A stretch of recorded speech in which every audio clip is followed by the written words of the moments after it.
Patuloy ang pagmamakaawa ni Gaia na iligtas siya ni Sehon mula kay Balek. Nang kukunin na ni Sehon ang kanyang espada upang saklolohan ang babae, bigla na lang nalaglag ang kanyang espada na para bang kusa itong lumayo sa kanya. Gulat na hinabol ng tingin ni Sehon ang espada habang tumatawa naman ng malakas si Balek na may pang-asar pa. Inutos ni Balek sa mga undead na umatake ang mga ito at patayin ang anyay bastardong lalaki. Natigilan naman si Sehon sandali sa kanaisip kung ano ang gagawin niya gayong kahit ang hawakan ng maayos ang espada ay hindi niya magawa. Alam niyang napaka-imposibleng matapatan niya ang mga ito sa pamamagitan ng espada. Sa oras na yon naisip niyang gamitin ang Dragon Step upang patumbahin ang mga kalaban. Kasabay ng pag-apoy ng kanyang mga paa ang pag-atres ni Sehon, saka sumugod at pinag-aapakan ang ulo ng papasugod na mga undead. Sinabayan niya din ng mabigat na galaw at pagsipa upang patumbahin ang mga kalaban. Talsikan ang mga kupol ng Sip-A ni Sehon ang mga ito ngunit kahit nagagawa niyang makalaban sa pamamagitan ng ganung pag-atake, mas mabilis na nauubos ang kanyang mental energy kesa sa kung ang gamit niya ay espada. Humahanggos na natigilan si Sehon matapos harapin ang ilang mga undead. Pang-iinsulto naman ang narinig niya mula kay Balek at sinabi nitong walang binatbat si Sehon sa kanyang mga alipors. Saad pa niya na hindi ganun kabano ang nadinig niya galing sa kanyang Lord Satan, sabay atake sa braso ni Sehon na kaagad nagdugo. Napasigaw si Gaia nang makita ang pinsala ni Sehon habang patuloy naman ang pang-iinsulto ni Balek upang palabasan ang galit nito. Habang hawak ang balikat tanong ni Sehon kung si Satan ba talaga ang nagpadala kay Balek na nagpakilalang Yog Sharon. Sa isip-isip niya ay napapamura dahil bakit nagkataon pa na nasa ganong kalagayan siya saka nagpakita ang alagad ni Satan. Sinabi ni Yog Sharon na malaki ang ekspektasyon ni Satan kay Sehon ngunit alam din ito ang kahinaan ng lalaki. Habang nakaluhod pasiga na tanong ni Sehon kung bakit ganon na lang kataas ang tingin sa kanya ni Satan. Sagot naman ni Yog Sharon na ito din mismo ang nais niyang itanong, na kung bakit interesado ang kanyang Lord Satan sa basurang kagaya ni Sehon.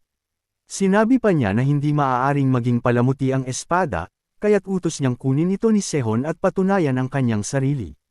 Sandaling pinagmasdan ni Sehon ang kamay dahil alam niyang sa kasalukuyan niyang lagay ay hindi niya kayang lumaban gamit ang espada.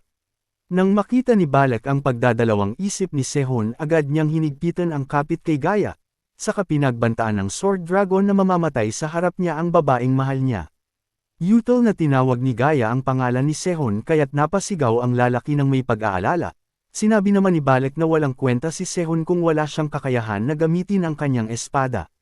Agad nagdilim ang mukha ng Sword Dragon at naglabas ng asul na enerhiya, sumugod siya at sinubukang umatake papasipa. Ngunit kamao ni Balek ang sumalubong sa kanya. Tumilapon si Sehon kasabay ng pag-asbok ng alikabok. Patuloy naman siyang ginagalit ni Balek at minamaliit ang kakayahan niya sa pakikipaglaban. Sa kabila ng pagbagsak walang tigil din ang pagsugod ni Sehon ngunit patuloy din ang kanyang pagtilapon. Matapos ang ilang ulit na pagbagsak natigilan si Sehon at humahanggos na tumayo sa harap ni Balek. Muli naman siyang inatake ng galame ni Lilith na nagsisilbing panakip ni Balek, kaya't umasbok na naman ang alikabok nang tumalsik siya. Tinawag ni Balek na basura ang nakahandusay na si Sehon, habang mahigpit pa din ang pagkakasakal kay Gaia. Masyadong nag-enjoy ang couple na si Balek kaya't hindi na kinaya ni Gaia ang pag-acting at tuluyang nawalan ng malay sa higpit ng pagkakasakal dito. Galit na sinigawan ni Kang Wu si Balek at linagmumura dahil tinuto nito na patulugin ang babae, samantalang napakamot na lang sa ulo si Balek dahil hindi niya akalaing mahihimatay sa ganun si Gaia. Nagpatuloy siya sa pag-acting ang dambuhalang baboy ramo at sinabing sa huli ay hindi nagawang gamitin ni Sehon ang kanyang espada, ngunit hindi pa ito ang huli habang sa isip-isip ay nakikiusap na bumangon ang nakahandusay na si Sehon. Hirap man ay nangangato ay pilit na kinapa ni Sehon ang kanyang espada, alam niyang wala na siyang kapangyarihan at ang swordman na hindi kayang gamitin ay kanyang espada ay walang magagawa. Naisip pa niya si Gaia na hindi niya nagawang protektahan, ang babaeng pinangako niyang pangangitiin palagi. Ngunit ngayon na nasa kamay ito ng demon ay wala man lang siyang magawa na kahit ano.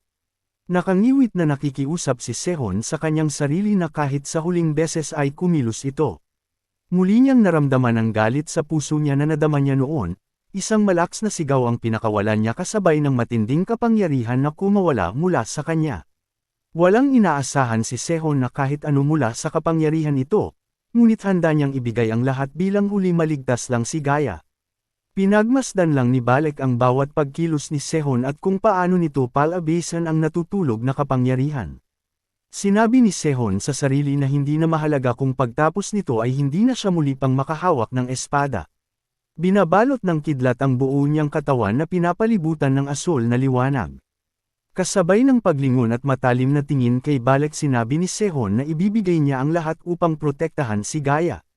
Bago pa mangyari iyon tahimik na pinaninod ni Kang Wo ang lahat sa itaas ng puno.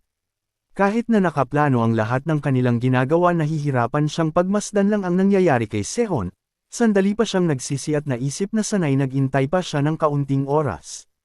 Gayunpaman agad niyang sinaway ang sarili dahil alam niyang sa paraang ito lang niya matutulungan si Sehon, kailangang manumbalik kaagad ang kapangyarihan at lakas nito. Sa kasalukuyan na gumugulong ang pananakop ni Lucifer sa mundo, malaking tulong si Sehon ngunit bukod dito alam ng ating bida na kailangan niya ang Sword Dragon.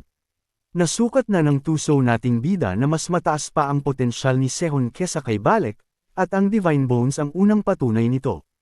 Sinabi din ni Qian Mujian noon na may talento si Sehon na naiiba at maaaring sabihin na galing mismo sa langit, may kakayahan siyang magpalakas sa level na lampas sa standard ng mga tao.